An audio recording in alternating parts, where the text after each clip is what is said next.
வணக்கம், இது உங்கள் மோகன் எலக்ட்ரானிக்ஸ். இன்றைக்கி நம்ம என்ன கம்ப்ளைண்ட் பார்க்க போகிறோன்னா, கவர்மெண்ட் டிவி இதில் பார்த்தீங்கன்னா பிக்சருக்கு மேலே ஒரு நெட்டிங் வருது அப்படின்னு சொல்லி கஸ்டமர் கொடுத்துருக்காங்க. டிவி ஆன் பண்ணியாச்சு. பார்த்தீங்கன்னா ப்ளூ பேக் மேலேயும் நெட்டிங்ஸ் வந்துட்டுருக்கு, வளைஞ்சு போயிட்டுருக்கு. ஏவி மாற்றி பார்க்கலாம். பார்த்தீங்கன்னா நல்லா தெரியுது பாருங்கள். இந்த நெட்டிங் ப்ராப்ளம் வருதுன்னு சொல்லி கஸ்டமர் கொடுத்துருக்காங்க. வாங்க இது முதல்ல கழட்டி என்ன கம்ப்ளைண்ட் செக் பண்ணி பார்க்கலாம். பார்த்தீங்கன்னா டிவி பேக் கவர் ரிமூவ் பண்ணியாச்சு. முதல்ல வாங்க சப்ளை எல்லாம் கரெக்டாக வருதான் செக் பண்ணிக்கலாம். பார்த்தீங்கன்னா டிவி ஆன் பண்ணி ஸ்டாண்ட் பை ரிலீஸ் பண்ணியாச்சு. பிக்சர் அலையிலே வந்துட்டுருக்கு. முதல்ல பவர் சப்ளை வோல்ட்டெல்லாம் செக் பண்ணிக்கலாம். பார்த்தீங்கன்னா ஃபஸ்ட்டு 110 வோல்ட்டு 120 வோல்ட்டு வருது. அடுத்தது பார்த்தீங்கன்னா வெர்டிக்கல் வோல்ட்டு 25 வோல்ட் வருது, கரெக்டாக தான் இருக்குது. அடுத்தது பார்த்தீங்கன்னா ஸ்விட்சிங் வோல்ட்டுக்கு 12 வோல்ட் வரணும். 12 வோல்ட்டில் பார்த்தீங்கன்னா 10.5 தான் வோல்ட் தான் வருது. அதுக்கு ஆடியோ வோல்ட்டு 10 வோல்ட்டு கரெக்டாக இருக்குது. ஆனால் பார்த்தீங்கன்னா 12 வோல்ட் வர வேண்டிய இடத்துல 10.5 வோல்ட்டு தான் வருது. இங்கே பார்த்தீங்கன்னா டியூனர் வோல்ட்டு 5 வோல்ட்டு 4.8 4.9 அது கரெக்டாக இருக்குது. ஆனால் இங்கே பார்த்தீங்கன்னா 12 வோல்ட் வர வேண்டிய இடத்துல 10.5 வோல்ட்டு தான் இருக்குது. அடுத்து பார்த்தீங்கன்னா நெக்பேஸ்க்கு போகிற 180 வோல்ட்டு கரெக்டாக தான் செக் பண்ணிக்கலாம்.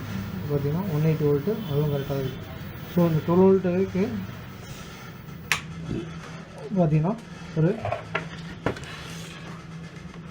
கெப்பாசிட்டர் போட்டிருக்காங்க.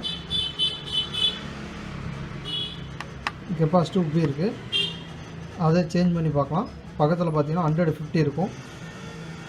கவர்மெண்ட் டிவி பொறுத்த வரையும் இந்த செக்ஷனில் எந்த கெப்பாசிட்டி உப்பி இருந்தாலும் இந்த 3 கெப்பாசிட்டியும் கம்பல்சரி சேஞ்ச் பண்ணி விடுங்க. அப்போ தான் உங்களுக்கு ஆடியோ கம்ப்ளைண்ட்டு இல்லை லேட்டாக ஆன வருது இந்த மாதிரி கம்ப்ளைண்ட்லாம் வராமல் உங்களுக்கு ரிட்டன் கம்ப்ளைண்ட் இல்லாமல் இருக்கும். அதனால் கம்பல்சரி 150 இந்த 2 கெப்பாசிட்டி கம்பல்சரி சேஞ்ச் பண்ணி விடுங்க. அதே மாதிரி பார்த்தீங்கன்னா உள்ளார ஒரு 10 to 50 வோல்ட்டு கெப்பாசிட்டரும் இப்படி இருக்குது, அதையும் சேஞ்ச் பண்ணி விடுங்க. இது பார்த்தீங்கன்னா 110 கெப்பாசிட்டர். 110 கெப்பாசிட்டர் மேலே பார்க்க போன மாதிரி தெரியல, ஆனால் இந்த 10 to 50 இப்படி இருக்குதுன்னா இந்த 110 கெப்பாசிட்டர் வீக்காக இருக்குதுன்னு தான் அர்த்தம். அதனால் 1 2 3 4 5 இந்த 5 கெப்பாசிட்டியும் ரிமூவ் பண்ணிவிட்டு சேஞ்ச் பண்ணிவிட்டு ஆன் பண்ணி பார்க்கலாம். இப்போ பார்த்தீங்கன்னா நான் சொன்ன மாதிரி பவர் சப்ளையில் வீக்காக இருந்த 10 160, அதே மாதிரி 100 160, அப்புறம் 150 1025 470 இந்த 5 கெப்பாசிட்டும் சேஞ்ச் பண்ணியாச்சு. வாங்க இப்போ ஆன் பண்ணி வோல்ட்டு செக் பண்ணிக்கலாம். பார்த்தீங்கன்னா டிவி ஆன் பண்ணிட்டேன். டிவி பார்த்தீங்கன்னா ஸ்டாண்ட் பையில் இருக்குது. ஸ்டாண்ட் பையில் இருந்தால் நம்மளுக்கு 80 வோல்ட்டுக்குள்ளே தான் வரும். நம்ம ஸ்டாண்ட் பை ரிலீஸ் பண்ணிக்கலாம்.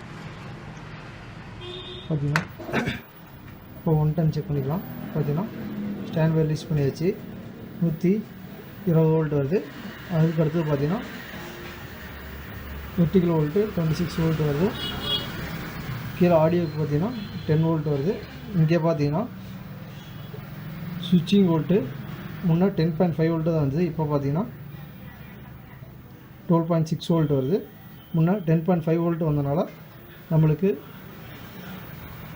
இந்த ப்ராசருக்கு உண்டான ஆம்பியர் சரியாக போகலை. அதனால் பார்த்தீங்கன்னா உங்களுக்கு பிக்சர் ஒரு மாதிரியாக வந்தது.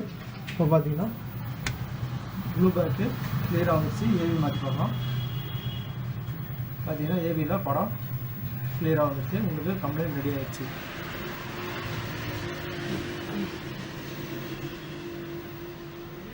இது பார்த்தீங்கன்னா இந்த கெப்பாசிட்டிலாம் வீக்காக இருந்ததுனால உங்களுக்கு இந்த நெட்டிங் ப்ராப்ளம் வந்துச்சு ஏவியில்.